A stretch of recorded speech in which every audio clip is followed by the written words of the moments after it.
Hello, नमस्कार दोस्तों। मैं आपका दोस्त गगन कौशिक आपका हमारे ज्योतिष आयुर्वेद चैनल में स्वागत करता हूं। आज का जो हमारा विषय है वो है गुरु की दृष्टि का फलादेश, यानी कि गुरु जब अपने भाव से अपने घर से दृष्टि डालता है दूसरे भाव के ऊपर तो क्या फल देता है, क्या दोष देता है। बृहस्पति के पास 3 दृष्टियां होती हैं। अपने भाव से 5वें भाव को देखेगा, 7वें भाव को देखेगा और 9वें भाव को देखेगा। गुरु की आज हम 7वीं दृष्टि के बारे में बात करेंगे। गुरु कौन है? देव गुरु बृहस्पति, यानी कि ये शुभ ग्रह है। जब बृहस्पति अपनी 7वीं दृष्टि डालता है किसी भी भाव के ऊपर तो क्या फल देता है, क्या दोष देता है। आज हम इन भावों के ऊपर जब बृहस्पति की दृष्टि डलेगी, यानी कि प्रथम भाव से लेकर 6ठे भाव के ऊपर जब बृहस्पति इन भावों में बैठकर अपनी पूर्ण दृष्टि 7वें डालेंगे तो क्या फल देंगे, क्या दोष देंगे। आज का हमारा यही विषय है। तो बात करते हैं दोस्तों। अगर बृहस्पति आपकी जन्म कुंडली के अंदर मान लीजिए कि 7वें भाव के अंदर विराजमान है, मान लीजिए 7वें भाव में बृहस्पति विराजमान है किसी भी कुंडली के अंदर, तो उनकी जो पूर्ण दृष्टि है वो किसके ऊपर डलती है? पूर्ण दृष्टि डलती है लग्न के ऊपर। यानी कि जब बृहस्पति की दृष्टि लग्न के ऊपर डलती है तो क्या फल देती है। अगर बृहस्पति की दृष्टि लग्न पर हो तो ऐसा व्यक्ति बुद्धिमान होता है, ऐसा व्यक्ति बहुत विद्वान होता है, बुद्धिमान होता है। ऐसे व्यक्ति की धर्म के कार्य में रुचि होता है, यानी कि 7वीं दृष्टि लगन के ऊपर डालते हैं तो ऐसा जातक की जो है अपने धर्म के प्रति रुचि होती है और धर्म के कार्य में ऐसे व्यक्ति की रुचि होती है। हर विषय में ऐसा व्यक्ति निपुण होता है, यानी कि कोई भी विषय हो हर विषय के अंदर ऐसा व्यक्ति निपुण होता है, ज्ञान देने वाला होता है ऐसा व्यक्ति। ऐसे व्यक्ति को हर वस्तु मिल जाती है ज्ञान की वजह से। ऐसे व्यक्ति मान लीजिए कि अनेक खूबियां होती हैं ऐसे व्यक्ति के अंदर, ज्ञान की वजह से ऐसे व्यक्ति को बहुत ही जिंदगी के अंदर अपने जीवन के अंदर बहुत ही सुख संपत्ति सब कुछ अपने जीवन के अंदर ऐसा जातक प्राप्त कर लेता है। बात करते हैं द्वितीय भाव के ऊपर। जब बृहस्पति 8वें भाव में बैठेंगे तो अपनी दृष्टि है जो 7वीं द्वितीय भाव के ऊपर डालेंगे। तो द्वितीय भाव किस चीज का भाव है? धन का भाव है, कुटुंब का भाव है। अगर दूसरे भाव के ऊपर गुरु की दृष्टि हो तो ऐसे व्यक्ति के पास धन बहुत होता है, धनवान कहलाता है ऐसा व्यक्ति की जो गिनती है कहते हैं कि धनवान लोगों के अंदर आती है। लेकिन ऐसा व्यक्ति का जो सारा धन है वो व्यर्थ में चला जाता है। वो सारा धन है जो ऐसे व्यक्ति का व्यर्थ में नष्ट हो जाता है, व्यर्थ में खराब हो जाता है, व्यर्थ में ही ऐसा व्यक्ति गवा देता है, अपने धन को अर्जित नहीं कर पाता, धन बहुत कमाता है अपने जीवन के अंदर।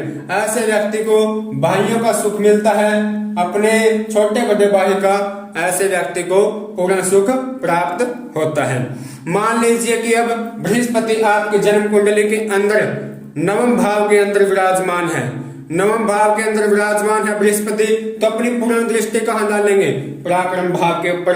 तो पराक्रम भाव की मेहनत का भाव है। जब तीसरे भाव के ऊपर गुरु की दृष्टि हो तो ऐसा व्यक्ति बहुत ही भाग्यवान होता है, क्योंकि 9वां भाव किस चीज का होता है? भाग्य का भाव होता है। और ऐसा व्यक्ति अपनी मेहनत से अपने भाग्य को बनाता है, अपनी मेहनत से ऐसा व्यक्ति अपने भाग्य को उदय कर लेता है। इतनी पावर होती है ऐसे जातक के अंदर। बड़े बुजुर्गों का सुख ऐसे जातक के अंदर, बड़े बुजुर्गों का सुख ऐसे जातक के भाग्य में लिखा होता है। जैसे कि दादा दादी का सुख, नाना नानी का सुख, बड़े बुजुर्गों का ऐसे जातक के ऊपर आशीर्वाद होता है। बात करते हैं दोस्तों बृहस्पति की दृष्टि चतुर्थ भाव के ऊपर। चतुर्थ भाव किस चीज का भाव है? सुख का भाव है, मकान का भाव है, माता का भाव है, ठीक है, वाहन, व्हीकल, जितने भी अपने सार्वजनिक सुख हैं उन चीजों का भाव है चतुर्थ भाव। चतुर्थ भाव के ऊपर बृहस्पति दृष्टि डालेंगे 10वें भाव में बैठकर। जब 10वें भाव में बृहस्पति हो तो अपनी 7वीं दृष्टि है जो सुख भाव के ऊपर डालते हैं। चौथे भाव के ऊपर, चतुर्थ भाव के ऊपर जब गुरु की दृष्टि हो तो ऐसा व्यक्ति को माता का पूर्ण सुख मिलता है। ऐसे व्यक्ति को माता का पूर्ण सुख प्राप्त होता है। अपनी माता के आशीर्वाद से ऐसा व्यक्ति अपनी जिंदगी के अंदर बहुत उच्च पदवी को प्राप्त कर लेता है। ऐसा जातक, ऐसे जातक को भूमि, भवन, मकान, वाहन, व्हीकल, साधन, सार्वजनिक सुख दे जाता है बृहस्पति जब अपनी पूर्ण दृष्टि, 7वीं दृष्टि चतुर्थ भाव के ऊपर डालते हैं। मान लीजिए, ये एक बात और कहूंगा, जिस भाव के ऊपर बृहस्पति अपनी दृष्टि डालेंगे उस भाव के अंदर वृद्धि करता है बृहस्पति। शुभ ग्रह है, ऐसे ही शुक्र ग्रह है। शुक्र ग्रह है, जिस भाव के ऊपर अपनी पूर्ण दृष्टि डालेंगे तो उस भाव के अंदर वृद्धि करता है। अगर शुक्र देवता और बृहस्पति देव ग्रह उच्च के हो या सौर राशि में हो, अच्छी डिग्री के हो तो ज्यादा फलदायक होते हैं। तो दोस्तों बात करते हैं पंचम भाव के ऊपर। बृहस्पति एकादश भाव में बैठे हैं।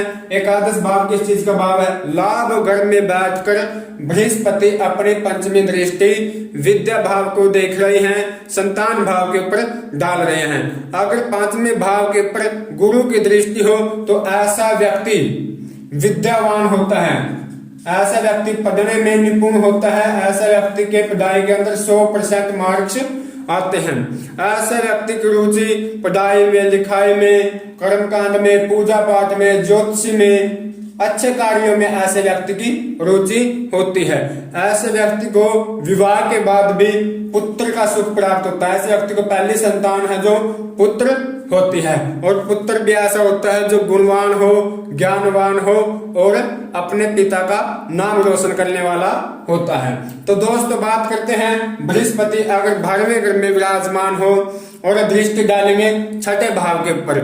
ये बात मैं पहले ही कह चुका हूं कि जिस भाव को बृहस्पति देखेगा उस भाव के अंदर वृद्धि करेगा। तो 6ठा भाव किस चीज का भाव है? रोग का, निपुण का, शत्रु का। तो अगर बृहस्पति 12वें भाव में बैठकर 6ठे भाव को देख रहे हैं तो ऐसा व्यक्ति के रोग, अगर कोई बीमारी लग गया तो ऐसे व्यक्ति के रोग के अंदर जो है बृहस्पति वो वृद्धि करता है। अगर बृहस्पति उच्च के हैं या सौर राशि में हैं तो तब अपनी दृष्टि 6ठम भाव के ऊपर डाल रहे हैं तो ऐसा व्यक्ति का जो शरीर है वो बहुत ही स्वस्थ व निरोगी होता है। अगर बृहस्पति उच्च डिग्री के हैं और सौर राशि में विराजमान है, ऐसा व्यक्ति शत्रुनाशक होता है, शत्रुओं का नाश करने वाला होता है। ऐसा व्यक्ति जिसकी बृहस्पति की दृष्टि, जब 7वीं दृष्टि की बात कर रहे हैं दोस्तों, 5वीं और 9वीं की दृष्टि पर हम अलग से वीडियो बनाएंगे। आज हमने बात की है 7वीं दृष्टि की बृहस्पति की। तो बृहस्पति की दृष्टि जब 6ठम भाव के ऊपर डलती है तो ऐसा व्यक्ति शत्रुओं का नाश करने वाला होता है, विजय प्राप्त करने वाला होता है। ऐसे व्यक्ति को बड़े बुजुर्गों का आशीर्वाद होता है और विजय प्राप्ति का आशीर्वाद ऐसे व्यक्ति को अपने जीवन में बड़े बुजुर्गों से मिलता है।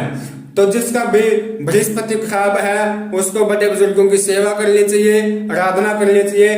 बृहस्पतिवार के दिन गौ माता को पीली चीज खिलानी चाहिए, जैसे लड्डू खिलाने चाहिए, केले खिलाने चाहिए। तो बृहस्पति अपने आप पावर देंगे, आपके अंदर ऊर्जा देंगे और ज्ञान देंगे। तो दोस्तों आपको हमारा वीडियो कैसा लगा कमेंट में जरूर बताइए। अगर आप अपनी कुंडली का विश्लेषण करवाना चाहते हैं तो हमारे व्हाट्सएप पर दिए गए नंबर पर मैसेज कर सकते हैं। आपका बहुत बहुत धन्यवाद। जय सिया राम। हमारे चैनल को सब्सक्राइब करें, लाइक करें। धन्यवाद।